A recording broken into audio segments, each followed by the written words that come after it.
ان ما كنتش لابس من فوق لتحت بربع مليون جنيه، انت كده بني ادم مش تمام، انت فقير. يعني لازم النضاره من الحته الفلانيه والشميز من الحته الفلانيه والشوز من بلاد البلابلا والشنطه والحزام مش عارف من دوله ايه، لازم كله من فوق. لازم يبقى كده والا هيتريقوا عليك. اه ده في ناس بتبقى قاعده مخصوص تتريق، ده الشنطه دي لا دي مستواها مش انت بتاعنا. كده دون المستوى، مش هينفع تبقى ما صاحبي ينفعش للاسف. تقعد معايا. انت بالظبط. لابس مش عارفه لا يا امير ما تقعدش معايا لو سمحت، انا مستواي اعلى من كده بكتير. انا هروح اشتري بقى الباشات.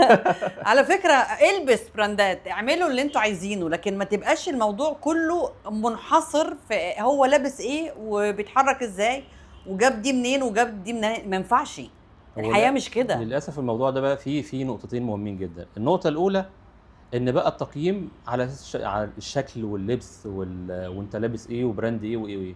نسينا جوهر البني ادم، نسينا احترامه، ونسينا اخلاقه، نسينا قيمه، ونسينا مبادئه. انت لابس ايه بناء عليه اتعامل معاك. عشان كده مفيش حاجه بتكمل. عشان داخل كده عليا بكام بناء عليا، ده اللي أيوة. هيبقى اساس التعامل بيننا اللي بعد كده.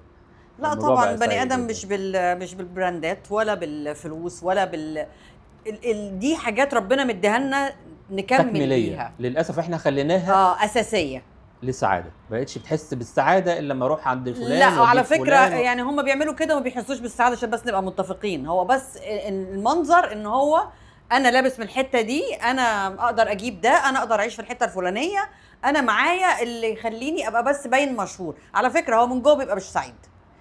البني ادم اللي بيعيش علشان خاطر يرضي اللي حواليه والناس اللي بره بالمظاهر دي عمره ما بيكون سعيد. وفي جزء منهم بيحاول يكمل نقص حته جواه ما باللبس او بالمظهر بالعربيه ما فيش علاقات هتكمل بعد كده. بالظبط. ايا كانت بقى، صحاب، جواز، بتاع، مش هتكمل لان الاساس بتاعه غلط. بالظبط.